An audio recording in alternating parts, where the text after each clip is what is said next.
A very good morning to all my dear friends. Myself Prerna. Welcome to my YouTube channel Business World. Guys, I have recently started teaching business mathematics and statistics on the Instagram. If you want to understand the concept of the same, तो आप मेरी Instagram account वाली ID को follow कर सकते हैं. मैंने उसको नीचे मेंशन किया है इस वीडियो के अंदर.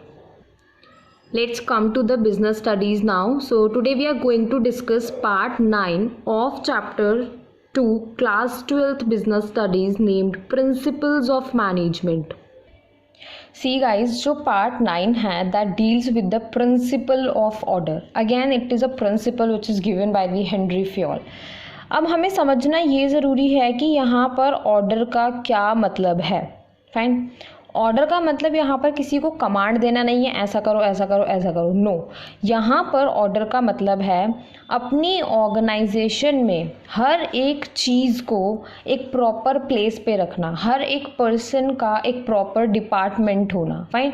सो प्रिंसिपल ऑफ ऑर्डर क्या कहता है कि आपकी ऑर्गेनाइजेशन में, चाहे आपकी बिग ऑर्गेनाइजेशन है, स्मॉल ऑर्गेनाइजेशन है, प्रॉफिट मेकिंग है, नॉन प्रॉफिट मेकिंग ऑर्गेनाइजेशन है, हर चीज़ का एक फिक्स्ड प्लेस होना चाहिए. हर एम्प्लॉय का एक फिक्स्ड प्लेस होना चाहिए जहाँ पर आप उसको कांटेक्ट कर सकते हो. मेजर ऑब्जेक्टिव क्या है प्रिंसिपल ऑफ ऑर्डर का? First, no wastage of time. Secondly, no wastage of energy. एक एग्जाम्पल के थ्रू समझते हैं. ये एम्प्लॉय 1 है जो कांटेक्ट करना चाहता है एम्प्लॉय 2 को. एम्प्लॉय 2 का कोई भी एक फिक्स्ड प्लेस नहीं है जहाँ पर कि ये जाकर इसको मिल सके, इसका कोई फिक्स्ड कैबिन नहीं है. तो इस एम्प्लॉय ने क्या किया, इस वाले एम्प्लॉय से पूछा कि भाई तूने देखा है कि वो वाला एम्प्लॉय कहाँ पे है. उसने बोला मैंने फर्स्ट फ्लोर पे देखा था. तो ये एम्प्लॉय फर्स्ट फ्लोर पे गया, उसको नहीं मिला. ठीक है. फिर इसने दूसरे से पूछा, उसने कहा हाँ मैंने इसको ना सेकंड फ्लोर पे देखा है. तो ये वाला एम्प्लॉय इससे बात करने के लिए सेकंड फ्लोर पे गया, वो सेकंड फ्लोर पे भी नहीं मिला. इन द सिमिलर वे उसने क्या किया, ये वाले एम्प्लॉय जो इससे बात करना चाहता था उसने इससे पूछा कि भाई तूने इसको देखा है. तो इसने कहा नहीं मैंने भी उसको देखा नहीं है, पर हाँ शायद वो थर्ड फ्लोर पे था. तो ये क्या करा, इसने यहाँ पे जाके थर्ड फ्लोर पर गया और ये देखा कि क्या ये यहाँ पर है. तो अल्टीमेटली हुआ क्या, डिफरेंट एम्प्लॉयज़ ने इसको डिफरेंट इन्फॉर्मेशन दी और ये उस डिफरेंट इन्फॉर्मेशन के हिसाब से first second and third floor पे गया सिर्फ और सिर्फ इसको कांटेक्ट करने के लिए. तो अल्टीमेटली हुआ क्या, वेस्टेज ऑफ एनर्जी हुई. ठीक है, वेस्टेज ऑफ टाइम हुआ. इसीलिए प्रिंसिपल ऑफ ऑर्डर क्या कहता है कि हर एक एम्प्लॉय का एक फिक्स्ड प्लेस रखो. अगर इसका एक फिक्स्ड प्लेस इसे पता होता इस वाले एम्प्लॉय को तो ये डायरेक्टली वहाँ जाता और उससे कम्युनिकेट कर लेता. होपफुली प्रिंसिपल ऑफ ऑर्डर का मीनिंग आप समझ गए होंगे. अब हम बात करेंगे कि इस प्रिंसिपल के पॉजिटिव इम्पैक्ट्स क्या क्या हैं, पॉजिटिव इफेक्ट्स क्या क्या हैं. सबसे पहला है नो वेस्टेज ऑफ टाइम. मान लो गाइज ये एक एम्प्लॉय है जो इस सुपरवाइज़र के अंडर काम कर रहा है. ठीक है. इस सुपरवाइज़र का कैबिन आपने फर्स्ट फ्लोर पे फिक्स कर दिया. मान लो किसी रीज़न की वजह से ये वाला एम्प्लॉय अपने सुपरवाइज़र को कांटेक्ट करना चाहता है. तो ये क्या करेगा, डायरेक्टली फर्स्ट फ्लोर पे जाएगा और इससे बात कर लेगा. तो अल्टीमेटली हुआ क्या, क्योंकि आपकी ऑर्गेनाइजेशन में आपने प्रिंसिपल ऑफ ऑर्डर को ध्यान में रखकर इस सुपरवाइज़र को एक फिक्स्ड कैबिन आप लोगों ने दिया, तो वेस्टेज ऑफ टाइम नहीं हुई किस चीज़ में कि ये एम्प्लॉय इसको सर्च करता. फाइन. सेकेंड पॉजिटिव इफेक्ट क्या मिलेगा, नो वेस्टेज ऑफ एनर्जी. मान लो ये एक एम्प्लॉय है जिसको कुछ चीज़ें मैन्युफैक्चर करनी है, जिसको इसके लिए डिफरेंट टूल्स चाहिए. फाइन.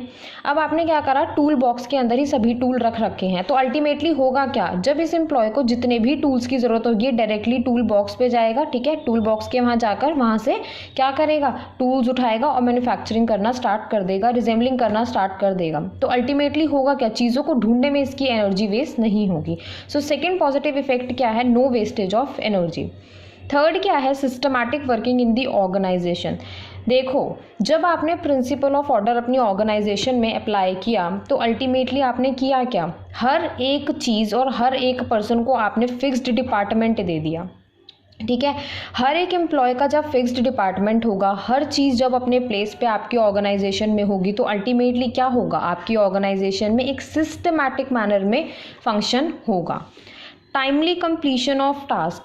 जब आप अपने ऑर्गेनाइजेशन में सिस्टमैटिकली वर्क कर रहे हैं तो उसका आपको क्या बेनिफिट मिलेगा कि आपकी ऑर्गेनाइजेशन में हर काम बिना किसी डिले के कंप्लीट होगा। अल्टीमेटली हम ये कह सकते हैं कि टाइमली कंप्लीशन ऑफ टास्क होगा। Fine.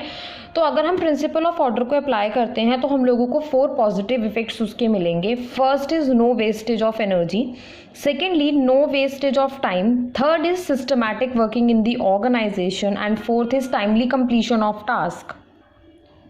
Let's understand the consequences of violating this principle. मतलब अगर आप प्रिंसिपल ऑफ ऑर्डर अप्लाई नहीं करते हैं तो क्या आपको नेगेटिव इम्पैक्ट्स फेस करने पड़ेंगे। सो गाइज, सबसे पहली कॉन्सिक्वेंसी हम क्या फेस करेंगे, wastage of time. Let's understand this with the help of this entire picture. मान लीजिए ये एक एम्प्लॉय है जिसको कुछ मैन्युफैक्चर करना था, उसको 3 डिफरेंट टूल्स चाहिए थे। ठीक है, आपने प्रिंसिपल ऑफ ऑर्डर को फॉलो नहीं किया, मतलब आपने क्या करा, डिफरेंट टूल्स को डिफरेंट प्लेस के ऊपर रखा।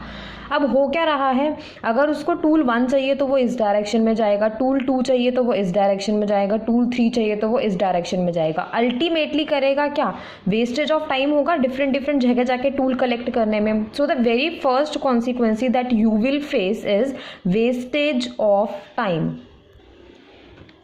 Second consequence is wastage of energy. देखो गाइस, जब आपने ऑर्गेनाइजेशन में प्रिंसिपल ऑफ ऑर्डर फॉलो नहीं किया, ठीक है, अब मान लो मुझे किसी एम्प्लॉय को कांटेक्ट करना है, मुझे ये नहीं पता कि वो कहाँ है, मैं ढूंढने में इसको इधर उधर भाग रही हूँ ऑर्गेनाइजेशन में, तो अल्टीमेटली मैं क्या कर रही हूँ, अपनी एनर्जी को वेस्ट कर रही हूँ। तो सेकेंड कॉन्सिक्वेंसी अगर हम प्रिंसिपल ऑफ ऑर्डर अप्लाई नहीं करते हैं तो वो होगा wastage of energy.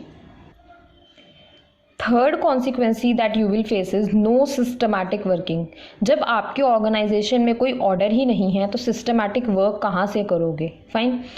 Fourth is delayed work completion. देखो ये तो इवन हम लोगों के घर में भी होता है, अगर हम सिस्टमैटिकली फंक्शन ना करें तो क्या हम अपने जो भी टास्क हैं उसको टाइम पे कंप्लीट कर पाएंगे, नहीं। इन द सिमिलर वे, अगर ऑर्गेनाइजेशन के अंदर सिस्टमैटिक वर्किंग नहीं है, कोई ऑर्डर नहीं है, तो वो किस चीज़ में कंट्रीब्यूट कर रहा है, डीलेड वर्क कंप्लीशन। ठीक है, किस चीज़ में, no order no systematic contribute कर रहा है, that is delayed work completion. Fine. Last consequence that you will face is no goal achievement. Fine. देखो आप डीले वर्क कंप्लीट कर रहे हैं, फाइन, इसका मतलब क्या है, no efficiency no effectiveness.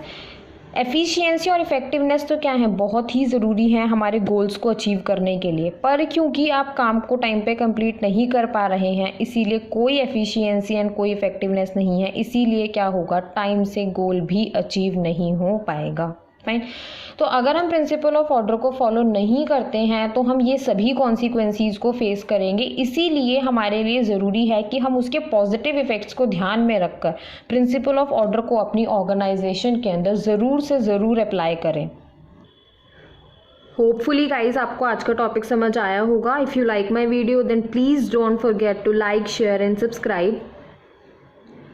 And guys, अगर आप मेरी लास्ट वीडियो देखना चाहते हैं तो डिस्क्रिप्शन बॉक्स में मैं आपको लिंक प्रोवाइड कर दूंगी, आप वहाँ से लास्ट वीडियो देख सकते हैं। A very thanks to all.